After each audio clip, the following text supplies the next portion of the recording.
morning, or depending on when you're watching this, good afternoon, good evening, or good night. My name's Ross, and as always, told out of Voice of Radio. So today, we need to take a look at, well, I think it's fair to say, one of the weirder news stories that we are going to be covering on this channel. You see, Yuri Geller has gone and tweeted out about Kadabra, which might sound like a weird sentence, but much less so if you know the background. So, the background is that Kadabra, at the moment, basically doesn't exist in the Pokémon trading card game. We haven't had a Kadabra since the Skyridge expansion, which came out in May 2003. That is 17 and a half years ago. But it's also before the Pokémon Company took over the license from Wizards of the Coast. For those that are unaware, Wizards of the Coast initially made the Pokémon trading card game using the license for the Pokémon brand from Nintendo.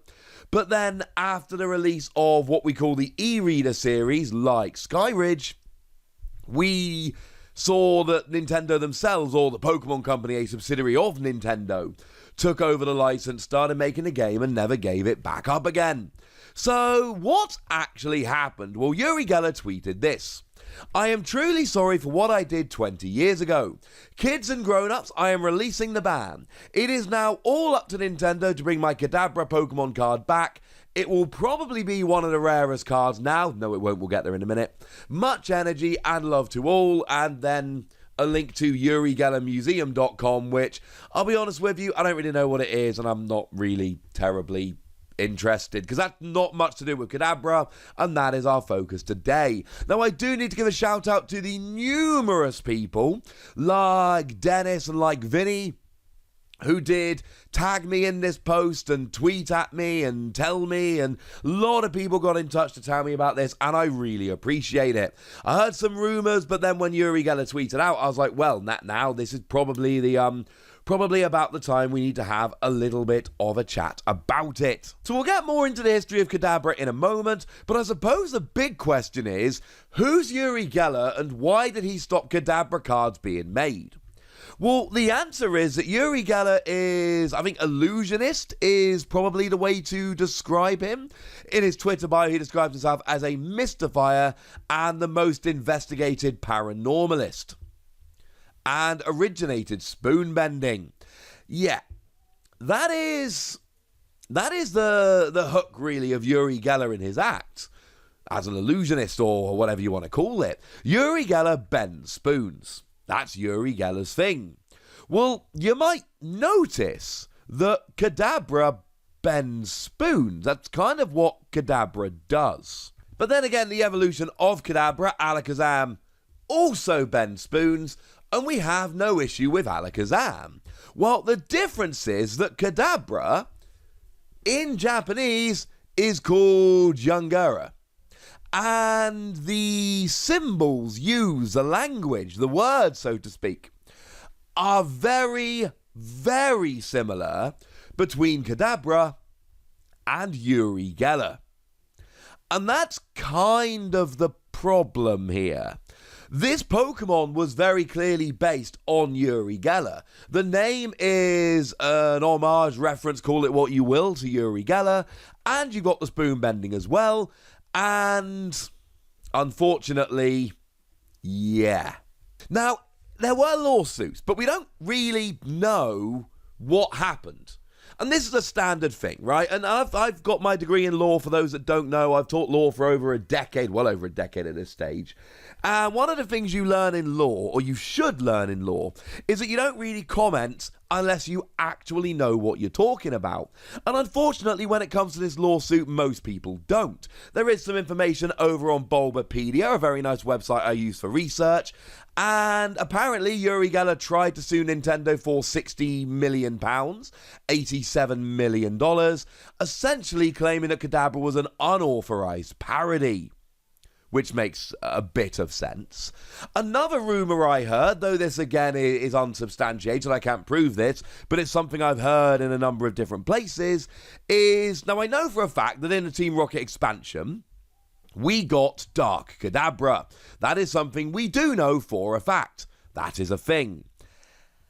The problem is that although it was translated as Dark Kadabra, and there were a bunch of dark Pokemon in this expansion, over in Japan, they translated more literally as closer to evil Pokemon. So there was a card that was kind of called Evil Yuri Geller. Now, it wasn't, but there was a way to kind of squint and read it like that. And rumours have been abound for years that that was not making Yuri Geller happy. Now, the thing is, we don't actually know. There's not been any reported court case with a result we can actually turn and go to. Now, he is quoted, according to Bulbapedia, as saying, Nintendo turned me into an evil occult Pokemon character. Nintendo stole my identity by using my name and my signature image. That being essentially the spoon bending. And then we find that Kadabra's just gone from the Pokemon TCG. Was there an agreement reached? Was it just saving potential headaches? We don't know. We honestly don't know. And like I've said, when it comes to law, commenting on cases that you don't actually know about is generally a bad idea. But whatever reason there might have been for Yuri Geller stopping Kadabra cards being made, it seems to have run out. Yuri Geller has literally tweeted out, Nintendo, go ahead and make Kadabra cards. Now, this was originally reported in an article by The Gamer, which did come out before Yuri Geller's tweet. And in that article, they mentioned that they received an email from Yuri Geller, and the quote they've got is, due to the tremendous volume of emails I am still getting begging me to allow Nintendo to bring back Kadabra/Young Geller, I sent a letter to the chairman of Nintendo giving them permission to relaunch the Yuri Geller Kadabra Young Geller worldwide. And he then claims that it was picked up by 2 Nintendo representatives. But then, and this was a stage where I didn't want to cover the story because it was a little bit, I hadn't seen any proof, and it was a weird story, right? But then Yuri Geller tweeted out himself, and it seems pretty legitimate at this stage, that this is actually a genuine thing. And the funny thing for me is we haven't had a Kadabra since May 2003 in Skyridge, but we also haven't had an Abra since Mysterious Treasures in August 2007. Now, the reason very simply is that it's hard to print a full line without Kadabra. So we've got a stage 2, Abra evolves into Kadabra, evolves into Alakazam, but it's hard to print that line without a Kadabra. So we've basically got a bunch of silly ways of trying to get Alakazam into the trading card game without Kadabra. And the Abra from Mysterious Treasures was by far my favourite of them, and it was completely unashamed. For 1 Psychic and 1 Colourless Energy, you searched your deck for Alakazam and put it onto Abra. It literally had an attack that evolved, and it evolved from the deck, incidentally, but it did then have the fairly big downside that you would have to leave it in the active, taking a hit. You'd evolve up into Alakazam, but then you'd start your turn with Alakazam in the active, and your opponent would get a free hit, and that would be awkward. Do remember, of course, that Rare Candy lets you evolve a basic Pokemon into a Stage 2, so there is a possibility here that you could just have no Kadabra, and you could evolve up using Rare Candy. But imagine how this looks to casual Pokemon fans and kids who don't know the story. It seems weird that you would have an Abra and an Alakazam without a Kadabra. So we had Abra back in 2007, 13 years ago, and we've not even seen Abra since. Now, we have seen a bunch of Alakazam, but essentially Pokemon keep inventing ways of making evolution Pokemon playable as basics, and they do seem to be making a point of chucking out Alakazam at every opportunity. So we got Alakazam Star. When SP Pokemon came around in the Platinum expansions, we got ourselves Alakazam E4 and Alakazam E4 Level X. When the EX era came around, we got ourselves Alakazam EX and Mega Alakazam EX, and literally in Vivid Voltage, the most recent expansion, we got ourselves Alakazam V, although by a weird quirk, it's only actually available in higher rarities like Full Art in the set, because the regular version of Alakazam V is actually coming out as a promo card and is not being included in the set, which is a little bit weird. So what does this mean moving forward? Are we going to be getting more Kadabra cards? And the answer is, I hope so. But the thing is, and I'm not the only one that's pointed this out, at this stage, they cannot just casually drop a random Kadabra with an unplayable generic Stage 2 Alakazam in a future Pokemon TCG set. That's not going to work. They're going to have to make it a thing. They're going to either have to print a really good Alakazam, and we've had plenty of good Stage 1s where their full evolutions weren't particularly good in the past. Something like Trumbeak, that when you evolve up into it, you get to essentially look at the top 3 cards of your deck and any energy you attach. The Toucannon sucks, but the Trumbeak's pretty gosh darn good. The Pidgeotto that lets you look at the top 2 cards of your deck, 1 in your hand, 1 to the bottom of your deck. That's an evolving Stage 1 that sees a bunch of playing was pretty gosh darn good. Electric, the accelerated lightning energy from your discard to your bench Pokemon. That was a pretty good one. So we've had plenty of examples of evolving Stage 1s that have actually been really good, even though the Stage 2s weren't. That would be one option here for bringing Kadabra back without having to print a particularly good Alakazam. Or they could just print a really good Alakazam.